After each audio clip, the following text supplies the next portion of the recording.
Kia ora koutou. My name is Sarah Lang, and on behalf of Infrastructure New Zealand, I would like to welcome all 555 of you to our webinar this afternoon. This is our third webinar in a series of updates, which Infrastructure New Zealand is hosting weekly throughout the COVID-19 lockdown to keep you abreast of the changes occurring with unprecedented speed in our sector. Today, we are fortunate to be joined by our very own industry champion and advocate, all the way from Kerikeri, Minister for Infrastructure, the Honourable Shane Jones, along with the Chairman of Crown Infrastructure Partners, Mark Binns. As a heads up, we will be running through the following program for the next 45 minutes. Minister Jones is going to provide an overview of government support for the infrastructure sector, detailing the redirection of the Provincial Growth Fund and other measures to support the industry. Chairman Mark Binns will outline the types of shovel-ready projects Crown Infrastructure Partners is seeking and the process moving forward. Following these two presentations, I will run some short interactive polls, which we encourage you to take part in before heading into our Q&A session with our two speakers. Finally, the CEO of Infrastructure New Zealand, Paul Blair, will wrap up today's session and discuss the next steps for the industry now in this lockdown landscape, then in the middle horizon, and finally looking out to the longer term. Before we commence, for those who are not familiar with the Zoom webinar platform, I'd like to run through a couple of features you might find useful. If you would like to ask a question, please use the Q&A button at the bottom of your screen. Feel free to type your question at any stage during the presentations, and we will ask as many as we can at the end of the webinar. Secondly, we will be recording the session today. So if you need to leave us at any stage, or you would like to share the webinar with colleagues, the link to the recording will be forwarded to you next week and also uploaded onto the Infrastructure New Zealand website. Previous webinars can also be found on our website. And finally, if you have found this webinar of value and are not yet a member of Infrastructure New Zealand, see the Join Us tab on our website to become a member and receive invitations to our webinars, our press releases, and research thought pieces, ensuring you keep up to date on what is happening across our sector in this challenging and uncertain time. Minister, we now turn to you.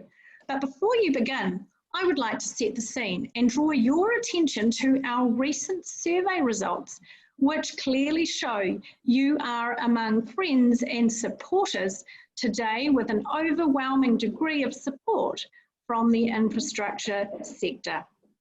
Ladies and gentlemen, it is now my pleasure to welcome the Minister for Infrastructure, Mātua Shane Jones, to join us. Minister, across to you now in Kerikeri. Kia ora, folks, from my bubble here in Kerikeri. Thank you very much for those words of affirmation. Let me please outline the backdrop of what we've been doing, the context with which we're currently doing the work, and where I've actually derived my mandate to undertake this work.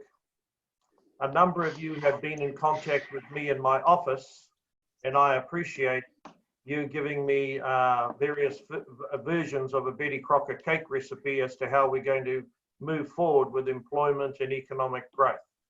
Can I please encourage you after this session, and there will inevitably be insights, suggestions, or even further proposals, can I invite you to use your secretariat? That's the secretariat of your organisation, Sarah, Paul, not to diminish your ability to individually contact myself or any other politician, but I strongly encourage you to use them, to use the ballast of Infrastructure New Zealand. About 10 days ago, the Minister of Finance and the Prime Minister, along with the Deputy Prime Minister asked Phil Twyford and myself to work up a process and to work up some enthusiasm with Mark Binns and Crown Infrastructure Partnership. Mark was very quick off the mark, and I have to acknowledge we're incredibly fortunate to have him in his position of chairman at this particular time, aided by Graham Mitchell, who has faithfully implemented a lot of my projects out in provincial New Zealand. So the mandate is for Crown Infrastructure Partnerships to go out into the market, local, regional government, investors, and a whole variety of stakeholders in the infrastructure world, and identify wide and colourful projects and projects that may actually be snagged and put them into a list and bring that list after certain levels of analysis to us, the ministers. That will then turn into obviously a further memo and an eventual cabinet paper after we've had behind the scenes ministerial discussions. So the key message is that Mark is our agent, and Mark is doing the heavy lifting with his team. We are drawing on the fact that he's already well known in your industry. I'll park up whatever your views are about him, but he has our confidence. On the question of timing, obviously we are moving with alacrity in terms of trying to get something ready to go for ministers to have a deep dive into in the event we're able to come out of our COVID lockdown after 4 weeks. But I don't want to talk about that at this stage anymore. It's really the Prime Minister's role to talk about the principles and the point of us emerging. Now, obviously, I've been a doubting Thomas as to whether we can establish infrastructure projects that can travel at pace, given the ongoing challenges of navigating projects through the Resource Management Act. David Parker has undertaken to come up with some proposals partially based on the Kaikoura experience and other learnings coming out of the Christchurch earthquake, and that should result in a cabinet paper with options to simplify the process for infrastructure projects to gain the necessary statutory consents.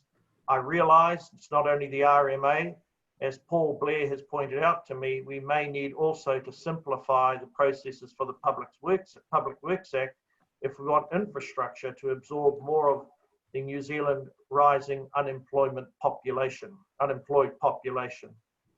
The third thing Mr. Twyford has undertaken to bring back some options is how to simplify, simplify the procurement process. So 3 streams of work, and I really want you to have confidence that this is not just a political chutzpah. There is a serious desire and there's a mandate to bring these 3 things to a head. Why are we doing this? Because we are treating seriously the stories of woe that we're hearing from the firms that make up our infrastructure community, and we absolutely are treating with seriousness the fact that a number of projects could be up and running or further advanced, but they are ensnarled in what I call the regulatory thicket. Now, on the question of other statements that I've made, and I'm about to stop here, the desire that I have for Mark Binns to bring these projects forward is also for him to be working closely with NZTA, Kiwi Rail, Dr. Alan Bollard, who the majority of you will know. He was appointed to chair our Infrastructure Commission, so he's connected with the work that Mr. Binns is doing. I do want you to believe we're not all silo-fied. And the final thing is that we have a reference group that Mr. Binns can refer to. And at this stage, the 3 key members, there are 1 or 2 others, and Mr. Binns can talk about them. Those are the 3 key members to ensure that the small part of government I have some influence over, that we're all joined up.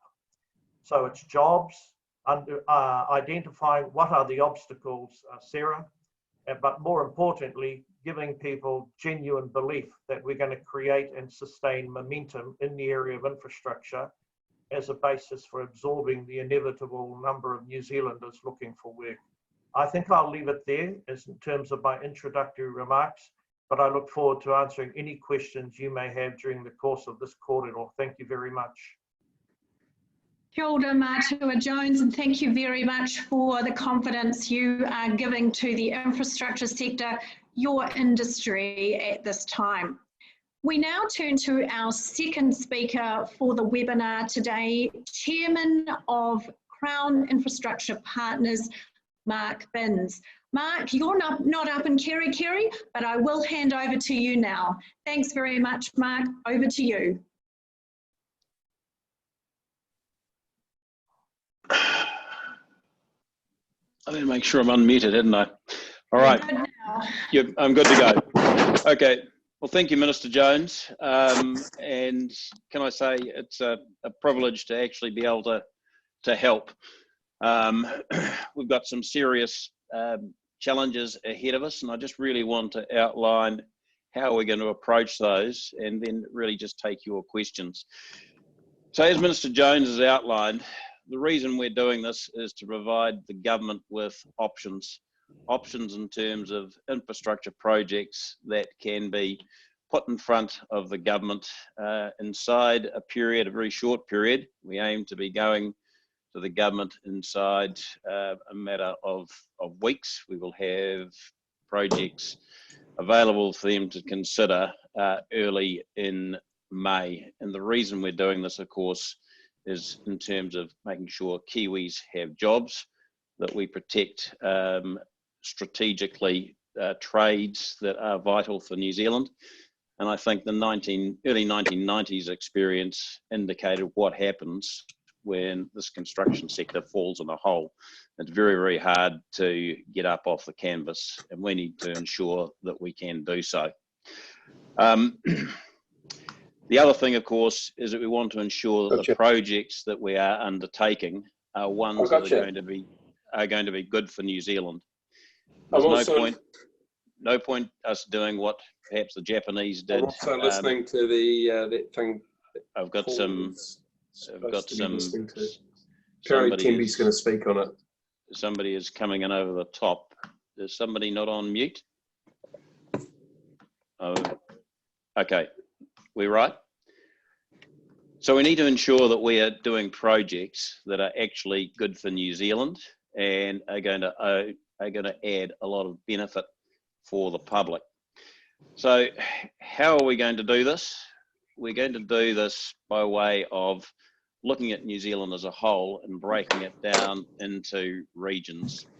So we're going to make sure that we provide projects right throughout New Zealand that have an element of equity, if you like. So if a region like Northland has about 3.6% of the population, we'll look at it having around about 3.6% of the pie in terms of projects available. But then we're going to provide a lens over the top of that in terms of what the government's objectives are socially and what other objectives they have around clean energy, etc., etc. So we'll have a decision on how much money we can spend per region, and then we are going to look at all the projects that come in and make some decisions. Decisions are going to have to be made very quickly, and this is something that I need to emphasize. We are going to have thousands of projects that come in the door, and we need to establish very quickly which of these projects are actually capable of being project or shovel ready inside a 6-month time frame. We'll provide the government with 2 lists, one list of projects that are capable of being delivered inside 6 months, and another with respect to projects that might be 6 months to 12 months out. But we need to be up and running very quickly. In terms of the outputs, I think the Minister has covered that. We have got the projects that we are going to put into the list. We are also giving advice to the ministers in terms of what are the emergency powers that will be required for us to be able to implement. So we've already had a contribution to Minister Parker's work in terms of what legislation needs to be passed to give us those powers. And we'll also be giving the Minister some advice on what changes need to be made to procurement methodologies that the government has adopted in the past, some of which, quite frankly, are just going to be too slow. So that's an overview of what we are doing. I think it might just help a little bit if I talk briefly about what projects are covered, because the discussion is around infrastructure, but what does that actually mean? I mean, you can look at the usual definition, if you like, in terms of roads, bridges, airports, ports, water, power, but also obviously hospitals, education, tertiary institutions. And as you might have noted in some of the material we put on the website, we're also prepared to look at private sector projects that have public benefit or can be repurposed for public use. People say, what does that mean?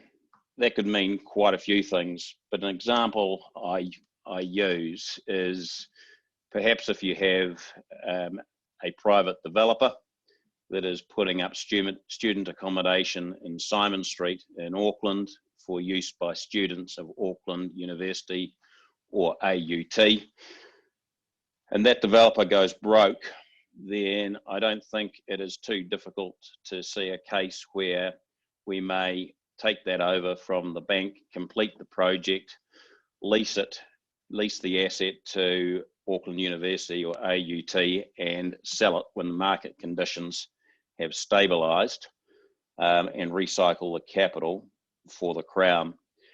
We're going to need to be quite innovative in how we look at things. Just a quick overview on initial views.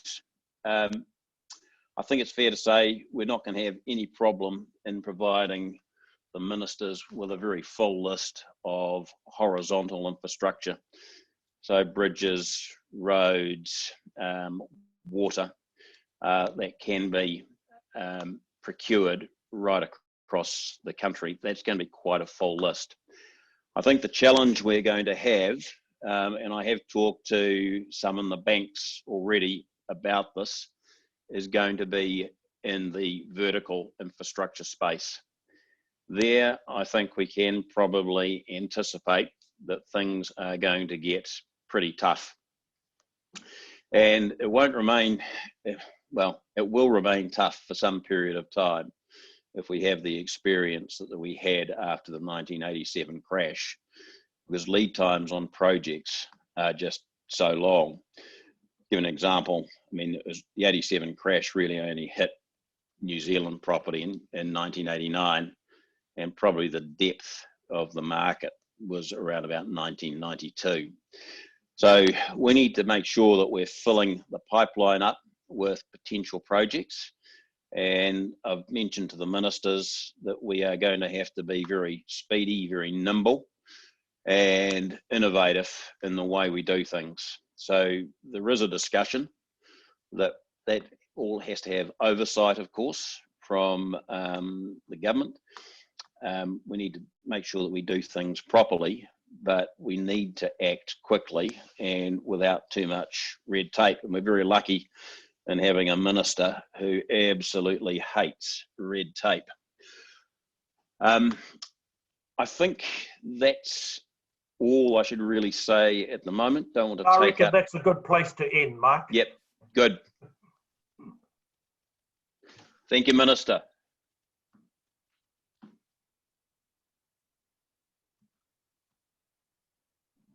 Fantastic. Well, look, thank you very much, Minister, and thank you also, Mark, for your presentations today. What we're going to do now is run some live polls looking at how the industry is planning to cope with the opportunities provided by the CIP shovel-ready project search. So you've obviously entered a number of criteria to come onto the website. Thank you for that information. We look forward to using that and providing that to CIP as we move forward. We are now going to look at 3 polls here, which turn your attention to whether your organisation proposes to submit a project to CIP for consideration. The second looks at the numbers, and the third looks at your readiness to apply more stringent health and safety requirements. So could we please have the first poll for our attendees? Thanks very much.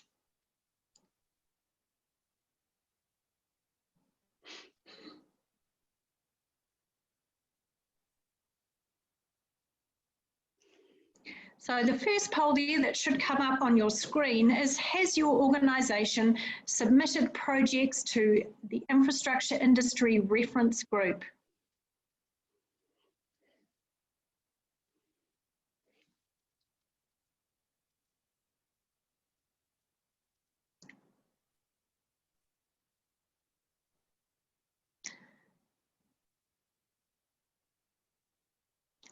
The second poll, which we are going to run now, the second poll for our interactive session today, the second poll looks at the number of projects you propose to submit, the number of projects you propose to submit to CIP.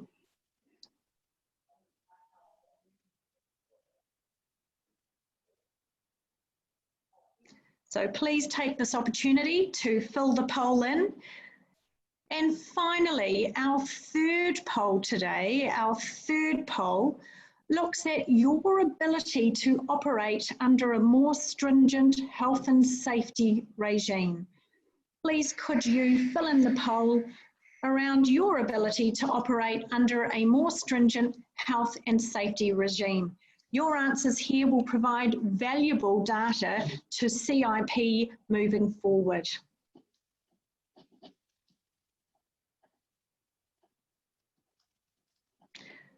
So, thank you for your attention to the polls. We now turn to the question and answer part of our webinar, and we have a large number of questions coming through, and we'll do our very best to ensure we cover a wide range of topics. One of our first questions is that the Construction Accord members are seeing a large slowdown. Oh, health and safety. Thank you. Hope you had a chance to commit to fill out the health and safety poll as well. So back to our first question. The Construction Accord members are seeing a large slowdown with local government on engineering design and consent management during the lockdown. This is going to have a significant impact on the forward order books in the region. Matua Jones, could you please talk to us around the relationship between central and local government for supporting the construction sector at this time?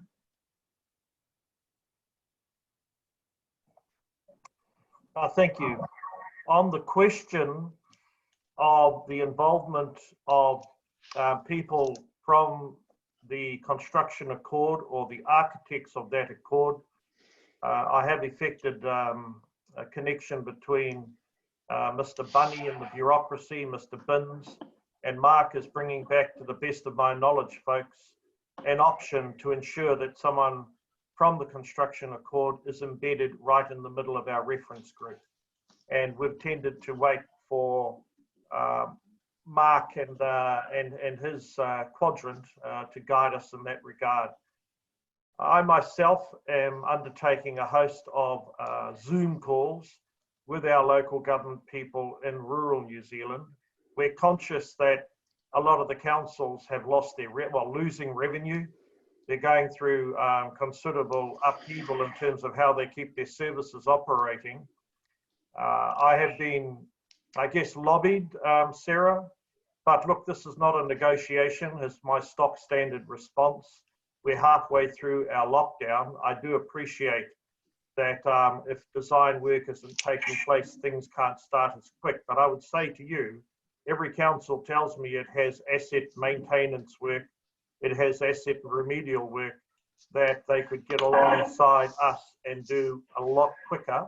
And they probably will, certainly in provincial New Zealand, want some pūtea, some government money to help expedite that. But if the hint is that somehow we've got to navigate a loosening in terms of the ability of councils to function, I have to tell you folks, I have absolutely no mandate to loosen the strictures for the next 2 weeks.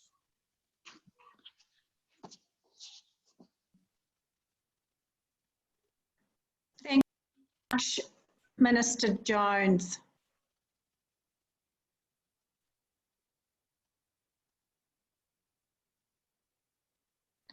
Mark, I have a question here for you. This question is looking at your mentioning of clean energy and government objectives. This person would like to ask how you sit with projects that deliver multiple well-beings, such as jobs and climate mitigation. Would you consider soft infrastructure, such as green infrastructure and water quality improvements? Thank you. Well, on the clean energy issue, Sarah, I can tell you we have already got had the intention of one company to put up a project, and I actually had a talk with another director of another energy company last night in terms of putting up a project. So obviously we would consider it. Look, let me just give you an example. I mean, we're looking for leverage here. So some company coming and asking us to totally fund a wind farm, I mean, it might be an attractive option if it's in a particular area, but it's probably not going to be. What would be more attractive to us would be, I think, if we had a high unemployment area, say, where a company had a truly shovel-ready project that was going to employ a lot of people. That company stood up and said, look, we're going to invest hundreds of millions of dollars on this and we commit to it. All we need is some tail end money, if you like, from the government, and where we could put some money in, get that money back, because we're going to be very commercial about it, but make the project go, and we get a high degree of leverage. In other words, we put a little bit of money in, we achieve a social good in terms of clean energy, we employ a lot of people. That is going to be attractive to us. So, I mean, one thing I should say, this isn't about privatising the profits and socialising the losses. I mean, I've already had people come and approach me with projects that are going to get them out of the pop, and we're just not going to do that. That's not the game we are in. But we have to look at everything because we need jobs for people.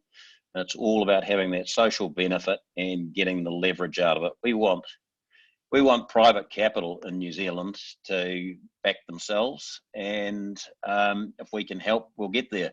Look, another example, because I think people probably crave examples. I mean, there is a project that I won't mention, but a company in New Zealand, a utility type company, has a project that it wants to do. It asks nothing from the government whatsoever.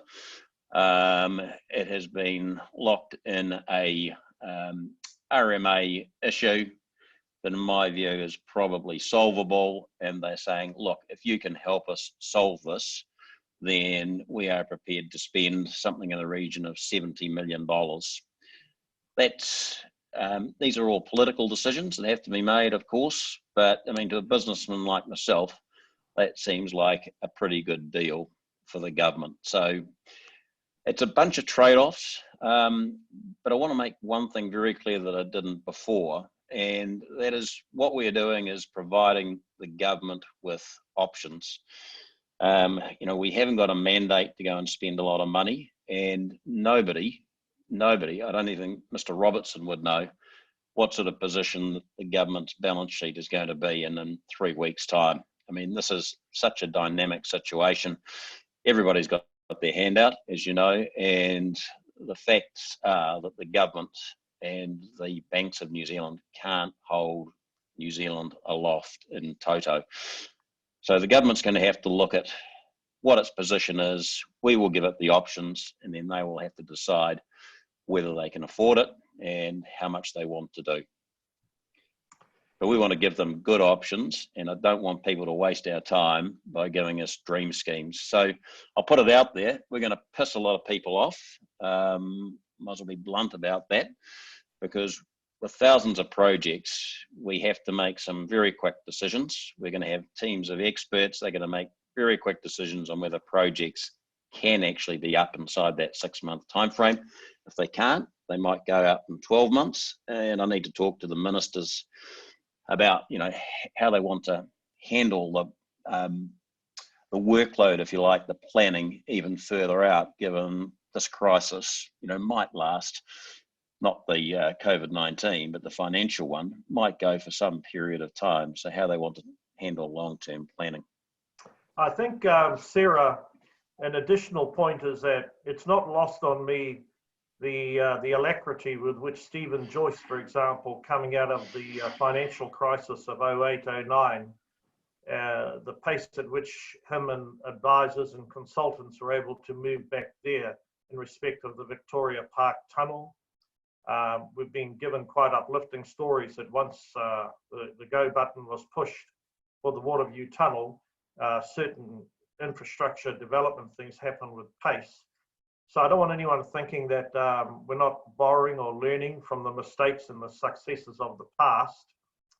But I put to our participants, folks, I've chosen not to believe that the banks and the Reserve Bank and other commentators are over-egging this. I genuinely do believe it's going to have a significant negative impact in terms of joblessness, and our GDP is going to take a hit.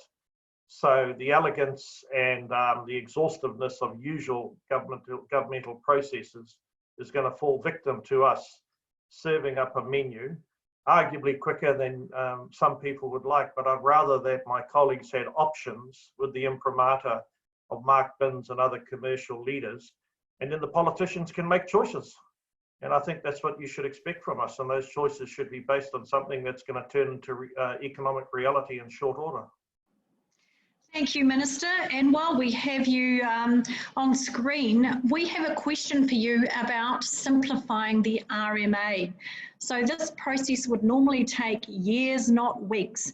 Is the government looking at a short-term emergency change to the RMA to allow quick decisions to be made in response to COVID-19? So David Parker, who's our Minister for the Environment, as I've said, is there's a set of options doing the rounds at the moment amongst various officials and the advisors of our 3 parties that comprise the coalition government.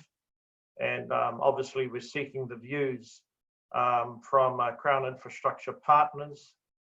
The things that I've personally pushed for, and I will emphasise, Sarah Paul, at this stage what I'm about to say is not cabinet policy, but I do believe in Machiavelli's saying, don't squander opportunities afforded by a good crisis. I think that if we approach infrastructure decision making in the way in which we've allowed to grow in New Zealand over the last 10, 15, 20 years, then not much of anything is going to happen as we come out of lockdown. So my preference, and I put this on the table with my colleagues, is that some of the infrastructure bodies such as NZTA, Kiwi Rail, possibly even the military and other government agencies, I'd really like to see a situation for a defined period of time where they are able to self-consent. Now, those projects would be of a modest character. There may be projects under 15, 20, whatever figure I can get my colleagues to agree, if indeed they do agree. And the more complicated, complex, and really demanding commercial engineering infrastructure projects, leave them at the level of Mr. Binns and the big players. But I've come to this conclusion, folks participating in this call, because down the bottom of my street is a little township called Waipapa, and we agreed unwisely now to fund a roundabout there through the Provincial Growth Fund. So those discussions were initiated in 2017 in December. And for those of you who have the good fortune to go through the north, you'll see not a single thing has happened. So if I can't even get a $9 million roundabout built in 2.5 years, what hope is there to in expediting the projects that Mark is talking about? For those reasons, I really am pushing, as your infrastructure minister, an emergency set of provisions that will give us cut through and forward. And we should be able, I may be kicked in the bum for saying this, but we should be able to trust in the professionalism and, quite frankly, the integrity of those state entities such as Kiwi Rail, such as NZTA, to get on and just get cracking with relatively small projects, offer the work to the smaller or medium-sized infrastructure companies out in regional New Zealand, and get the dough flowing not just to the big end of town, but to those smaller entities, which quite frankly, they're really in struggler's gully. And I'm pretty sure that they will hang on, Sarah, if they can see that speed is actually going to be delivered upon. So Cabinet will obviously make a call after Mr. Parker has done his rounds and serves up the options to a Cabinet committee. And that process is underway as we speak. Thank you, Minister. Across to you now, Mark. A question really on everybody's mind. Is housing being considered as a project example for you? Yes, it is. Obviously, our housing stock is a major part of our infrastructure, and I've told the ministers that personally, this is the area that I am most worried about. Horizontal infrastructure, as I said, will provide lots of projects. The main thing will be making sure we don't put projects into regions that are already under pressure from a resource point of view. Vertical, yes, it's harder. We're going to have to be innovative, but we'll do it. What does worry me is mum and dad builder, no balance sheets, basically cash flow orientated, going to struggle to just get through this 4 weeks. And housing is a confidence play. And it's a lot harder to address. You just can't drop a few big projects in. But I'm sure I'll be going to the minister with some subdivisions where land developers might fall by the wayside. And I think it'll be incumbent on us to probably pick those up, give sections to Kaingora and other home developers to ensure that we maintain some momentum in that space. But this is a real hard one. And I mean, there are a few ideas coming through that I think Megan Woods and Jenny Salicio have probably already picked up on, to try and make sure that confidence stays high. I mean, it is by far and away the biggest part of the industry. Thanks, Mark. Look, another question for you, Mark. With shovel-ready projects, your focus seems to be on getting the construction phase moving as soon as possible. What about the design and planning stage? This would mean a focus on consultants rather than just contractors. What are your thoughts around this part of the industry? Well, I've got to say, we've got to look at the industry as a whole, and we've got to look at the total supply chain. So where consultants sit, engineers, is obviously, you know, very important. So we can't leave it on the back burner for too long. But I mean, we're talking about Kiwis, we're talking about men and women from working class families that are not going to have a job soon. So we have to address the short-term issues, and that's our priority. But we have to be mindful of how we use the consultant community and how we think about things 3 years out. I mean, I think I mentioned before, our mandate is really only to give ministers lists for basically 6 months out and then a year out. But you're right, we really need to be thinking about the longer term and how those consultants get used. Can I just give you an example of the stupid sort of stuff that might occur? If you have a normal procurement type arrangement and you put something out for a design build competition and you tie up, say, 3 sets of construction companies and consultants bidding for one job, that is just really plain dumb, because you should have one set of consultants doing all the work in an ECI, an early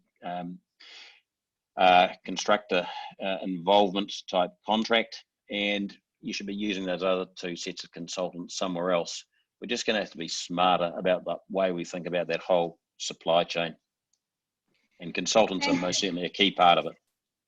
Thanks very much, Mark. Look, we have time for one more question, and Matua Jones, I'm going to send that across to you. How is government investment going to benefit SMEs and not simply benefit major corporations and deliver enduring benefits to New Zealand Inc? Look, that's an extraordinarily valuable question, and arguably the thing that spooks me the most. No disrespect to the big end of town, but the tales of woe coming from our small to medium-sized business owners. I've had husbands and wives and other people associated with that sector get in contact with me. I know Mr. Twyford has also been approached on numerous occasions. Mark Binns has just spoken about it. So in relation to getting the money flowing, which is really the challenge that I'm up for, at this stage, the money that has been put aside as a contingency going forward, I think the figure that Grant Robertson has talked about is up to $50 billion. There's no way of knowing whether that's going to be half pie good enough, totally good enough.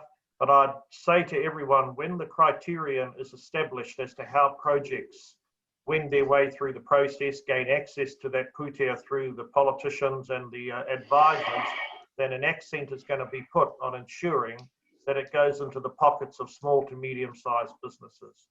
I'm already dealing with local government mayors to try and expedite them getting work going.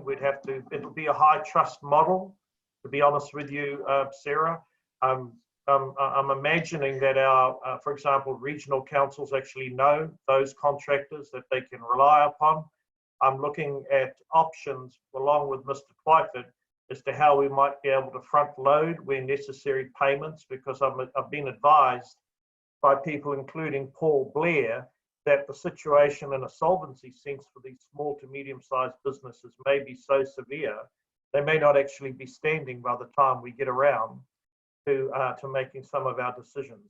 If the questioner is asking about alleviation from the IRD, you would have seen in the media that Stu Nash has been working with his IRD people so that we can cut some slack in terms of managing through the cash flow problems of observing those statutory obligations.